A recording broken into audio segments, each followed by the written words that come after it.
Sex Education termina como uma das coisas mais divertidas e originais da Netflix e me faz pensar sobre uma máxima da terapêutica. Não se trata de não sofrer, trata-se de sofrer melhor. Vamos conversar sobre isso. Fala aí, pessoal do Filodoxia, tudo tranquilo, tudo beleza? Eu sou o Thiago Gribarni, você está no Filodoxia para um bate-papo, uma resenha sobre as 4 temporadas de Sex Education com spoiler. Simbora!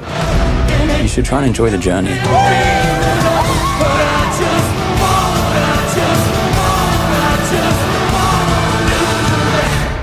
That doesn't last forever.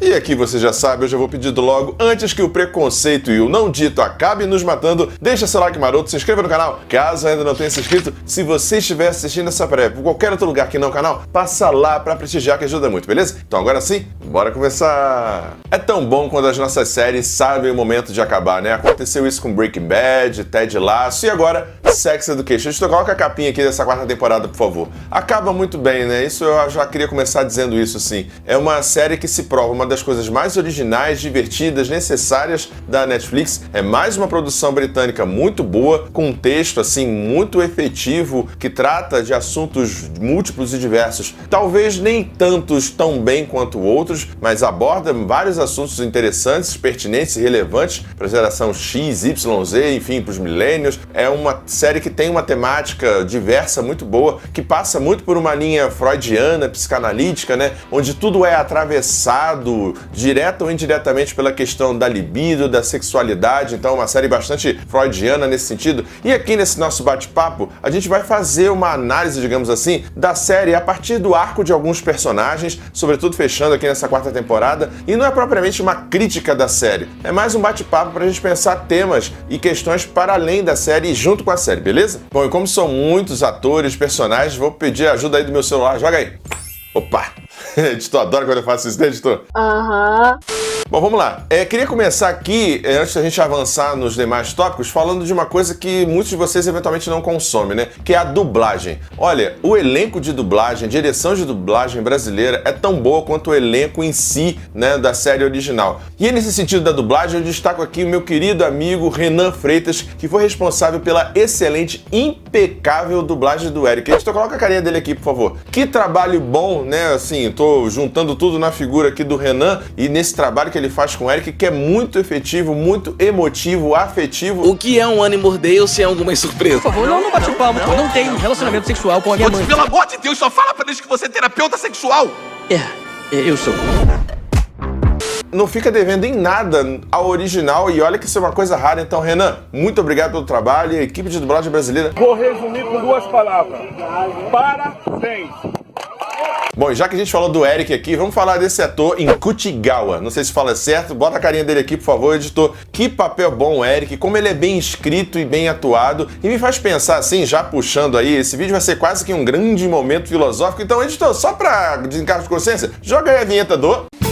Momento filosófico. Na questão do Eric, me faz lembrar um aspecto específico de uma abordagem, né, de uma metodologia em psicologia, que é a Gestalt terapia, que leva em conta um aspecto muito relegado por terapias ou por abordagens como a psicanálise, o behaviorismo, etc. E aqui a jornada do Eric me faz lembrar, como eu disse, a Gestalt terapia no sentido de levar em conta a dimensão biológica, psicológica, sociológica e espiritual do sujeito, do analisando. Essa dimensão espiritual, por vezes, é relegada, deixada de lado em muitas terapias e tudo mais. E aí eu pego assim uma máxima da Gestalt, né, que diz o seguinte, que a soma das partes não é igual ao todo. A soma das partes não é igual ao todo. E a jornada aqui do Eric me faz pensar um pouco isso, né? Ele vai recebendo partes, digamos assim, de uma revelação, de uma enunciação que indiz ou joga, catapulta ele para uma coisa que me lembra muito o pastor Henrique Vieira. Pastor Henrique Vieira, que agora foi eleito congressista e tal, é uma ótima representação em termos de cristãos progressistas aqui no Brasil e tal. Essa ideia do Jesus preto e do Jesus acolhedor, pastor Henrique Vieira fala muito bem sobre isso. E eu lembro que Jesus sempre interpretou a lei a partir da urgência da vida e do filtro do amor. Texto sem contexto vira pretexto para todo tipo de violência ao longo da história. E, sinceramente, senhor presidente, eu não vou deixar para trás pessoas do meu mandato que são LGBTs. Eu não vou deixar para trás pessoas da minha igreja que são LGBTs. Eu não vou deixar para trás muitas pessoas nessa sociedade para negociar com esse moralismo vazio e decadente. Eu não posso abandonar essas pessoas, porque elas são dignas de respeito, de reconhecimento. Até dialogando, e quero uma audiência pública pulsante, quero dialogar com a comunidade cristã. Porque esse cristianismo aqui tem legalismo frio, literalismo inconsistente, hipocrisia. Falta uma coisa nesse cristianismo aqui: Jesus Cristo. Caralho, o maluco é brabo. Porra!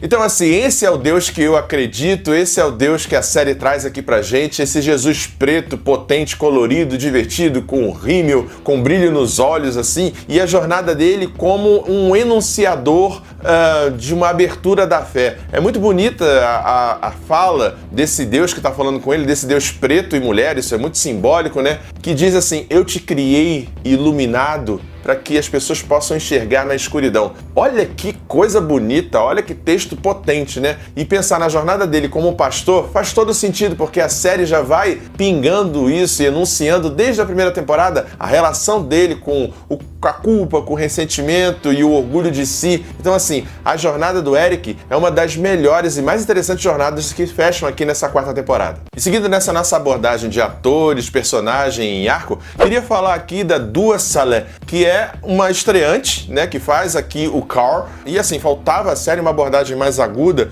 com relação à questão do transgênero, né? E o personagem do Carl vem nesse sentido, né? Até no seu arco final ali com ideações suicidas, de não adequação, a questão de tomar hormônio, da mastectomia. Eu tenho, assim, uma vivência muito próxima com a questão trans e é uma questão, assim, por exemplo, eu posso citar um exemplo pessoal de um amigo meu muito querido que a gente fez uma vaquinha, a gente ajudou a questão da mastectomia, a questão de como é importante ver e ter o corpo com o qual a pessoa realmente se identifica e sente que é o corpo que pertence, como isso é importante. E nessa questão trans eu penso também no papel da família, né? No caso aqui, o papel da mãe, parece mais uma vez uma mãe solteira, né? A mãe do Carl, que me lembrou muito uma ideia, uma vivência também que eu conheço, assim, de um amigo, né? Psicólogo e tal, um conhecido, na verdade, que ele tem uma filha trans hoje em dia, né?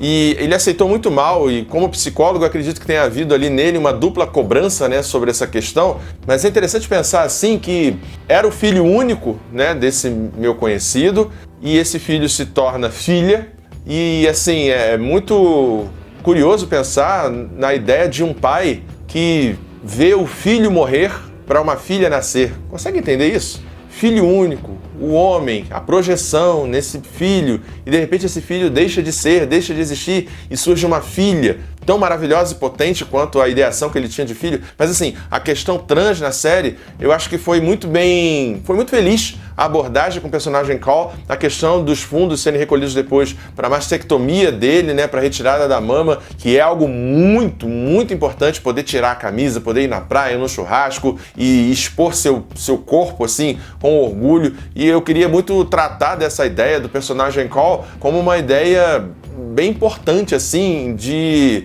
inclusão mesmo e de não invisibilidade dessa questão. E seguindo nessa nossa proposta de pegar os personagens, os atores e falar da jornada com esse encerramento aqui na quarta temporada, eu queria falar da Aimee Longwood, que também interpreta a Aimee. Cara, que jornada potente, né? Sobre abuso e um tema muito relevante, recorrente, e a série é muito feliz ao mostrar pra gente que abuso e a questão do estupro e tudo mais não é só uma questão física e mecânica da penetração em si. É o assédio verbal, é o assédio físico, é o assédio moral, vários tipos de assédios, vários tipos de abuso. E aqui no personagem da Aimee, a jornada de cura, ela tem um caderninho dela, a questão dos autorretratos e a questão da calça que ela foi abusada, né? Que houve esse abuso ali dentro do ônibus. Ela acaba criando questões com a sua própria sexualidade, com contato físico, a calça como uma espécie de totem, né? Que lembra ela desse abuso, mas ao mesmo tempo ela usa na sua série de fotos de autorretrato. É muito bem feito na série essa jornada final dela, e eu acho que o tema desse abuso em transporte público, por exemplo, é muito caro a nós aqui no Brasil, né? BRT, trem, metrô, vira e mexe, volta e meia, a gente vê notícias nesse sentido, né? De homens que colocam seu membro pra fora, que se masturbam, que ejaculam nos outros no ponto de ônibus. É uma coisa, assim, bizarramente comum aqui no Brasil, e é interessante perceber na série como isso também pode ser comum na Europa e em outros lugares do mundo. A jornada da Iman, em termos de roteiro, de atuação, de direção, é uma jornada primorosa, afetiva e que, assim, escorreu uma lágrima dos meus olhos em vários momentos, porque a personagem, ela tem uma coisa que pra mim é muito acertada, que eu acho que dá um toque, assim, muito interessante pra personalidade da personagem, né? Que ela tem uma coisa meio juvenil, infantil e lúdica, misturada com uma potência e uma fúria grande. Então, assim, a jornada da Iman é uma outra jornada, além da do Eric, que me tocou fortemente nessa última e quarta temporada. E um outro tema, assim, que foi abordado, mas foi meio que jogado ali no final, mas tá tudo bem, pelo menos trabalhou-se ou falou-se sobre isso, é com o personagem do Isaac, né? O personagem do Isaac, o personagem cadeirante, com as suas questões, né, de mobilidade, não cognitivas, mas com várias questões. E aquela cena final ali do elevador e da acessibilidade, eu acho que é um tema importante da gente pensar, né? Por exemplo, quando a minha esposa torceu o pé e se machucou, é que ela percebeu como as calçadas da cidade não são feitas para pessoas com problemas de mobilidade. Isso inclui idosos, mas não só idosos. Como as pessoas andam rápido no shopping, na rua e etc. E como a questão da acessibilidade é uma questão de vontade, de desejo público, institucional, seja público ou privado, né, de fazer. Porque não é uma questão de grana tão somente, não é uma questão só de dinheiro, é uma questão mais de vontade, porque não é caro, vamos combinar que não é caro. E a pessoa tem que ser carregada ou carregarem a cadeira e tal, é vexatório, é humilhante, sabe? E pelo menos aquela cena ali final traz luz a essa ideia de que se não tem acessibilidade para um, não tem prova para todos, e a gente vai se unir nessa causa. Acho que é importante pensar essa questão da acessibilidade em paralelo com tantas outras, né? Por exemplo, a questão feminista precisa dos homens junto da questão feminista, a questão do racismo e preconceito, precisa da comunidade branca junto ali lutando, a questão de você não ter tanto preconceito,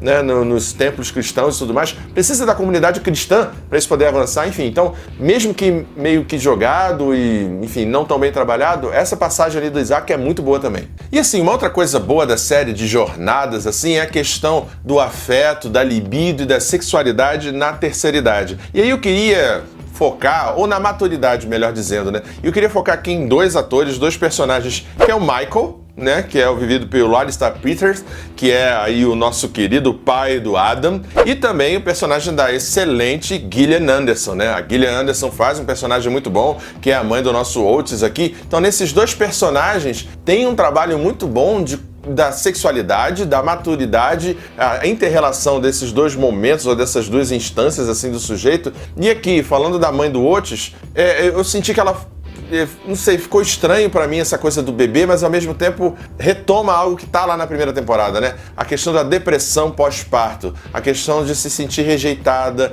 da baixa da libido, desse não afeto ou dessa luta hormonal e mental com relação a essa prole que chega. Ela é uma atriz muito boa, tem uma relação interessante com a irmã dela e a questão também do abuso, que é outro tema recorrente, né? Que a gente acabou de discutir anteriormente, essa coisa só que no abuso parental dentro de casa.